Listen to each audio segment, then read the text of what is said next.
You're listening to XOXO Famira, the podcast for visionaries, truth tellers, and empire builders who are done performing, shrinking, and sleepwalking through their purpose. This is where soul meets strategy, where your brand becomes spiritual technology, and where you finally wake up from your spiritual amnesia and remember who the hell you are. I'm your host, Famira, head Dreamwalker in charge, business oracle, owner, and your brand transformation guide. I am the alchemist, and every episode is a permission slip to move with clarity, confidence, and command. Let's get into it. They didn't see him coming. Not at the Vatican, not on the red carpet, not in your industry. But when you arrived, you rearranged the room. That's the kind of energy that we're channeling today. So if you're someone out there and you felt like you weren't the one that they picked, then this episode is for you. Let's call it your divine clapback. Let's talk about some of the most powerful brands and the ones that dare to disrupt the tradition and drape themselves in destiny anyway. I am your host, Famira, and welcome to XOXO Famira podcast. And I'm excited to kind of jump into this conversation. In the mini episode that aired on Monday, we talked about a little bit briefly about the Met Gala for 2025, as well as this new installation of a pope that has been placed in them. The theme of the Met Gala and the candidate that they actually selected for pope not really kind of being what you would have traditionally thought would have been, right? And so that's really where I want to have some of this conversation, because too often as entrepreneurs, we try to fit into the box of things and we try to fit into other people's formulas. And I've just seen where that has really hurt a lot of entrepreneurs, especially women entrepreneurs, women of color entrepreneurs, and more specifically, Black women entrepreneurs. And so I want us to kind of really pay attention to what is happening in the world right now, because these two seemingly unrelated events really kind of have sent a ripple through culture and spirit. And it has everybody talking, right? It is a subject of podcasts. It is a subject of many a reel, many of a TikTok video, and hence many a podcast, right? And so I wanted to essentially kind of put my $2 in there as well, because over here we don't do cents, and really talk about what this means and what you can really gather from it as a woman entrepreneur in 2025 and beyond, right? So the 2025 Met Gala is essentially where Black Dandyism really became the stage for sovereignty, where Black elegance wasn't just about the fashion, but it is actually about resistance. And addition to that, we have the appointment of a new pope, not the expected candidate, but one whose energy was felt less political and really more prophetic. And I want to really just kind of have an open conversation about this, because I don't think that these things are coincidences. I really think that they are collective messages. And essentially, we're going to have to ask ourselves, are we actually listening to what is showing up in the atmosphere and the frequency of what is taking place, and what that means for us as spiritual entrepreneurs, and how can we tap into this energy as well in order to create, be able to create more impact and to really create more influence in our industries and the work that we're doing. So the first things first, though, I don't want to make any assumptions that those that are listening even know what dandyism is, or even what, more specifically, what Black dandyism is. And so at its core, it is essentially this fashion revolution. It is a movement steeped in a lot of history, in resistance, and in pride. It is a cultural statement. It is in a lot of ways, an act of protest. And above everything, it is a celebration. It is this energy of something that really began to show our individualism as Black Americans, and that we would not be held into this box of what, white America was trying to say that we could be, both in our own soul's expression, in class, and in our roles here in the States. And so, the period of time that we really see Black Dandyism happening is after emancipation, of course, after the abolition of slavery. We also see this coming into full force during the Harlem Renaissance, which is one of my most favorite periods of history here in America, because it really, in the 20s, we see, Harlem becoming this center of the ecosystem of both Black intellect, Black excellence, all of the artistic things that are happening. We see some, amazing figures really step into the forefront. One of my favorite being Josephine Baker, but we also see our Zora Neale Hurstons showing up in this time and space, and they are literally breaking barriers with their artistic contributions, with their contributions to literary functions as well. And they really kind of become this precipice of what is happening that leads way ultimately and eventually to the civil rights movement, right? And these things are important, but there's also essentially this cultural revolution that's taking place in fashion as well.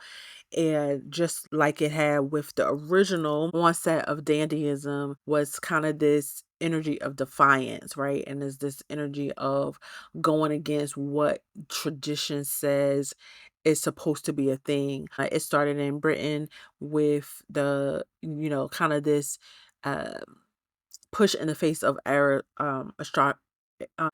aristocracy. Oh, I can't talk. Aristocracies. Listen, y'all. This is real life. This is how it happens. And I'm not cutting that from this video either. This way of really rejecting the limitations in what you were supposed to be able to have based on your social class. Now we see it picking up here in America with our Black community that is saying, I'm rejecting essentially these limitations that you're trying to put on me in regards to who I can be and what I can have and the way in which I show up. So you have that happening. Then we have on what would seem like a completely different realm, right? Not even on the same scale or in the same scope. Definitely wouldn't think of it as two sides of the same coin.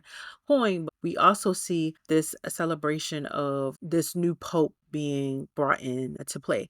And as someone who is religion's background is not that of Catholicism. I am not Catholic in any way. It's been interesting for me to actually kind of witness, and I've been more interested in kind of seeing how the whole conclave aspect takes place. I knew about the smoke and, the different colors, the black versus the white smoke as they go through the different realms, but really hadn't dived too much into the significance of all of these things until this time around. And we see essentially this first time where we have an American who is appointed as Pope. We have this Chicago born Cardinal Robert Prevost, who was elected and accepted his role as the Pope, and this leader essentially of the world's Catholics, right? And him even getting into the choice of name that he chose of Leo the 14th being his new name as the Pope. And so we see this kind of, there was this big hoopla, right? Because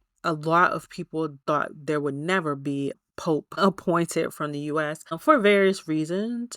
One being America, what people view as America's role in the world and kind of being this dominant space. Some of the articles that I read about this was that they never really thought that they would see an American pope because America is being seen as this world power, and therefore not wanting to allow this world power to also then be able to dictate what is happening on the religious stage as well, right? And then of course there's his views. You have some views like in the social justice issues around immigrants and those in poverty that he's viewed as being progressive.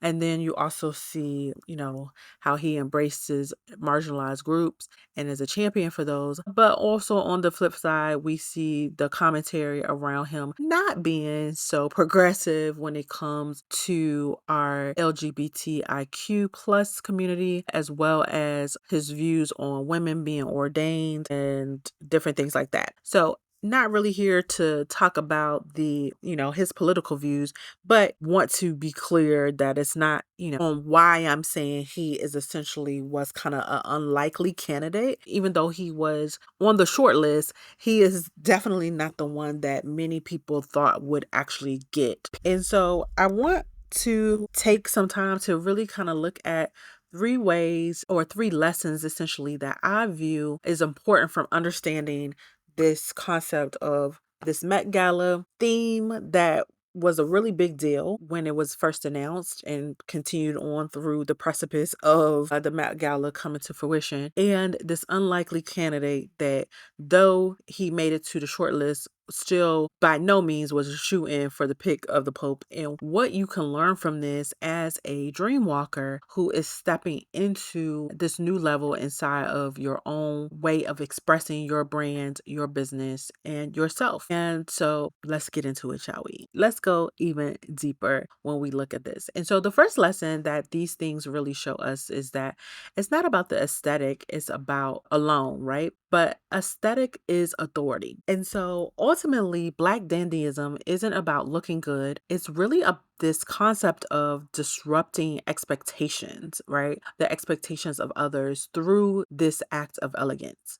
And so the same with you, where your brand isn't just about your messaging, it's not just about your content, it's not just about your brand photos, but it is essentially this full idea of your own styling, your own texture, your own audacity to be fully adorned in what your truth is, to be this full aspect of your own design, right? Your own divine design, and what you are actually communicating with your visuals, with your words, and even with your silence, right? In such times as this, where there's a lot going on, what you're choosing to speak about, what you're choosing to show up as, and what you're even choosing to not talk about and not share and not allowing yourself to be, all these things are speaking volumes to who you are, what you stand for, the values that your brand has, and ultimately what that means for you, right? So your dream walker tip essentially with this is that your brand should literally walk into the room before you do. It should shake the ground. One of my favorite clips and tips or sayings from Love and Hip Hop. Yeah, Love and Hip Hop was when K Michelle was like, "Ooh, she's shaking the table," right? But I believe that. I believe that there are those of us that have been designed and who are created to shake the proverbial table in our industries. We are the disruptors. We are the people who are meant to call out the BS, who are meant to be the truth tellers and say the things that need to be said. And sometimes that can be an uncomfortable space to be in. And that is why I call us now this terminology around dreamwalkers, because a lot of times you literally are walking between worlds, right? You're operating in two worlds because you are super intuitive. You see the vision, you see what can be, you see what God desires to be inside of the work that you're doing. And you also see the very real reality of what is taking place and what is currently happening inside of your industry as well. And in order to create shifts, in order to create those revolutionary differences that we want to see, essentially to be the change we want to see, you have to be willing to shake the table, to shake the ground, to shake it up, right? You have to be willing to be on the lips of other people, even when you're not in the room. And the reality of that is that it's not always going to be kind things that people are saying, because I say this all the time and I will continuously say it. And you will probably hear it more than once on this podcast, as I hope you continue to listen, is that your content, your brand, your business, yes, it is designed to attract. It is designed for you to attract those clients. It is designed for you to attract that community that you're meant to lead, but it's also designed to repel those that, the message is not for. Repel those who are not currently ready to, walk in the energy of those things that you are crafting and created. And the sooner you all, including myself, get more comfortable with being repulsive to those people, to being and drawing all the smoke, the quicker we can get to the revolution, the quicker we can get to the evolution of those that we actually are here to speak to and to call into space. And we can do that through our aesthetic, through your brand design. You can start even there and understand the authority that you hold, command the space in the stage, even from a visual standpoint. And that's one of the things you can definitely, I feel like we could definitely pull from as we look at Black Dandyism and what it could mean and what it meant in that time of the Harlem Renaissance of, we get to do it different. We get to do what speaks to us. We get to make a true entrance into this space and time. And are you really making an entrance when it comes to the way in which your brand shows up in this space? The second lesson is the power, this energy of the power of being the unlikely one, right? Because again, this new pope wasn't the obvious choice, but ultimately the spirit doesn't move by algorithm, it moves by alignment, right? And so, there is, and again, when we're looking at this, there's always been this longstanding belief that an American would never be selected as Pope. Literally never. And up until now, that had been the truth, right?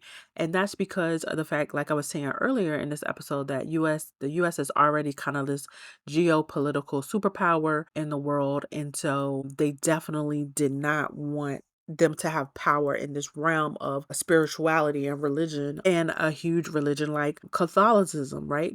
There's billions of Catholics in the world, right? This is not, some new age, as people like to say, religion that just kind of popped out of nowhere. This is something that's been going on for centuries. And so, but oftentimes we have to look at what alignment means, because alignment often looks at anointing. It looks at the anointing that someone has, and and most times that anointing has no explanation. There is no explanation for that, right? And so,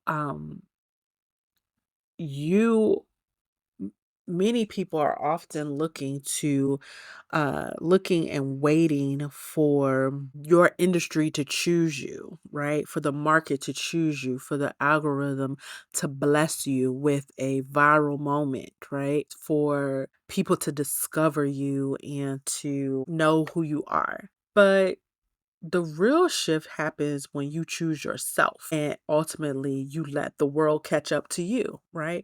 You walk as if those things are already your reality. You step into this energy of, I already am that chick, right? Like, I already am that person. I already am that dreamwalker. I already am that industry shifter. I already am a household name. And ultimately, then everything around you shifts and moves to make that a reality, right? Ultimately, the ones who ascend are rarely the ones who played it safest, right? The good girl doesn't often shape history, doesn't start revolutions. It's always the one who was the rebel, the one who didn't play it safe, the one who was willing to risk it all, the one who said, you know what, game on, and I want all the smoke, right? Uh, they're ultimately the ones who played it the realest, who said, this is not right. This is not, I'm not okay with this. I'm no longer accepting this. And so therefore, I'm going to go for what's mine, right? And I'm going to help those that I feel need the help the most, that desire the help the most. And I'm going to show up in a way that is very powerful. Even if I get knocked down 7 times, I'm getting up 8. Right? Even if my family disowns me, I'm continuing to march forward. Even if I have to put my body on the line for this cause and this mission and this passion that is mine, I'm willing to do it. I'm willing to do whatever it takes to see the change that needs to happen. Those are the people who ascend. right? And have long lasting legacy. Now, reality is in branding. I know y'all gonna say, but Famira, the ones that we always see that are big, especially in the coaching realm, oftentimes are the people who don't necessarily have everyone's best interests in mind. They are not necessarily always the most gifted. They're not even have the most expertise, but some kind of way they end up being the one with tens of millions of followers and all of these things. That is because they still were not the ones that played it safe, right? They still were the ones that stepped out. They still were the ones that took the big risk. They still were the ones that showed up and said, you know what, F it. I don't really care what anybody else thinks. I'm going to get out here and I'm going to pop my shit, right? And I'm going to say what it is and I'm going to make it do what it does. They still did that, right? And so because they did that regardless of their level of knowledge, regardless of their intentions, their world bend for them, the timeline bended and shifted for them in order for them to rise to the top. So at the end of the day, we can continuously go around in circles and be mad at, that people are following these people, or that they have all these millions of people inside of their flocks, and that they're creating all of this money that is flowing in. You can continue to be upset about it because of the fact that they may have ill intentions, they may be con artists, they may be scammers, but the ultimate question you have to ask yourself is, are you taking a stand? Are you willing to take a risk? Are you willing to call it out? Are you willing to get out and say the things that need to be said in order to shift the attention, right? And show your realness and what you are here to do. And we see that happening, through these examples that I'm sharing. And the third and final lesson that we learn from both of these is that frequency over forecast, right? Because oftentimes, the fashion girlies, they forecast what the trend will be. The church strategists forecast who would actually lead. But in both cases, the energy chose different, right? The frequency was different. So this is your reminder that when you're tapped in, your frequency will override any formula every single time. But the key is that you have to be tapped in. You have to be tapped into your own unique divine design. You have to listen to your intuition. You have to listen to your spiritual guidance above all the noise, above the noise of all the trends, above the noise of what's happening in your industry. Shoot, above the noise of even your own coaches, above the noise of even this own podcast. You have to tap into what feels good for you, what you resonate with, and leave the rest. Right? Because ultimately, your clients will feel it. They will feel that frequency. Your community will follow it, and your bag will always respond to it. So you always want to be tapped into that frequency over formula, over formats, over over the forecast, over all of these things, because, this is why I'm such a proponent that you have to have both soul and strategy. You have to have the spiritual and the strategic, because you need both in order to have staying power, in order to fully flow and grow in your, not just your industry, but in your expertise, in the role that you're meant to have in this world, right? To the level that you're meant to have.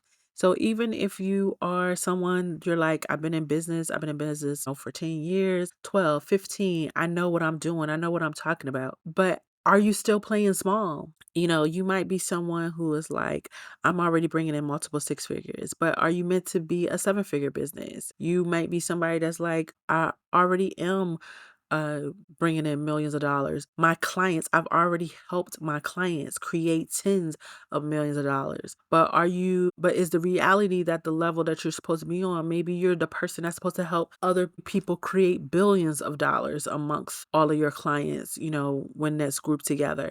So that some real change is happening in this world. So there's some real purse strings that are attached to be able to show up and to eradicate things like hunger and homelessness. And are you the person that's meant to create the Oprahs instead of just trying to always be the Oprah, right? What does that look like? Because at the end of the day, you gotta stop trying to mimic momentum, right? Stop trying to do what you see everybody else is doing because it's working for them. I tell y'all all the time that everything works in marketing. All of the concepts, all of the ideas, all of the strategies, it all works, but it don't all work for you because it might not be in alignment with your actual frequency. Become the frequency that you were designed to become, and then the people that you're designed to help are gonna show up. They're gonna want to be near you. They're gonna want to be around you. They're gonna want to work with you. They're gonna want to give you their money. They're gonna want to do all the things, right? They're gonna want to sing your praises and all of that. And that becomes the true idea and the true identity of this. So, as always, this podcast is designed to really get you thinking. I hope I provoke some thought. I hope that you will sit with it, right? So I want you to think about certain questions and be real with yourself, right? I would love for you to share in the comments of wherever you are listening or watching this podcast. But ultimately, even if you don't want to leave a comment, at least be real with yourself. If you can't be real with us inside of this community, be real with yourself and really ask yourself, what part of your brand have you been toning down? Where have you been tone policing yourself in order to be more palatable, to be more understood, to compromise who you are for the comfortability of other people? And, is it necessary? Is it actually hurting you more than it's helping you? Is it harming your chances of actually reaching the people that you're meant to work with more than it's helping to progress you and move you ahead to all the things that you dream about and all the things that you desire? Also, ask yourself, where have you been trying to earn permission instead of just embodying your positioning, right? We don't have to earn the position to be who we are. We already are that. It's our birthright for us to show up fully and completely in the way in which we've been designed and the way in which God intended for us. It is more of an embodiment that needs to be happening. Embody the position that's already yours, right? Instead of, constantly trying to earn everyone else's okay and seeking that external validation. The only validation that is needed is the internal validation. And lastly, I want you to really think about, what would your brand feel like if you were to treat it like that of Black Dandyism? If you were to treat your brand as something that was meant to be radical, unapologetic, luxurious in spirit, what would it show up as? What would it look like? What would you change? Would you have the same brand colors? Does the font really speak to that? Is the font that you're using unapologetic? Is the imagery, is it time for new pictures, new brand photos? Even the stock photos that you use, does it really speak to that spirit? Or are you really creating a brand that you feel trapped inside of? And because it's worked for so long, who am I to shift it? How can I change it? Will it disrupt everything? Will people no longer, be drawn to me, want to be a part of what I'm doing? All of that is fear-based, and we operate in a space of true power, true abundance. And I just want you to really move as though nothing can stop you. I want you to move as though you're always walking in this energy of saying, I am the sacred disruption. My elegance is strategy. My presence is power. My position is undeniable, right? And post something today. If you haven't put content out for today, I want you, after listening to this and sitting with this and being real with yourself and asking yourself these different questions, I want you to post something today that really feels like it's too much. That just feels like, wow, this is going to get the people going. This is provocative, right? Because being too much, that's your birthright. That's who you get to be. So there's no limits to what it is. There, too much of who you are is you're just right. So go out there and do all the things, put the content out, let the people know that you want all the smoke, that you're ready for it. And your leadership is one that they can follow because you're never going to back down from it. You're never going to run from it. It is what it is. And what it is beautiful, right? And at the end of the day, they crowned a pope that no one expected. They honored a fashion lineage that most tried to ignore. And here you are now, ready to build a brand that feels like prophecy in motion. You were never meant to fit in. You were meant to reign. Until next time, XOXO, Famira. You just listened to another portal inside of XOXO Famira, the space where you don't just build a brand, you remember who you are. If this episode stirred something in your spirit, go ahead and rate, review, and share it with another Dreamwalker ready to stop performing and start commanding. And remember, you're not building from scratch, you're building from source. Until next time, walk like the vision already said yes, 'cause it did. XOXO Famira.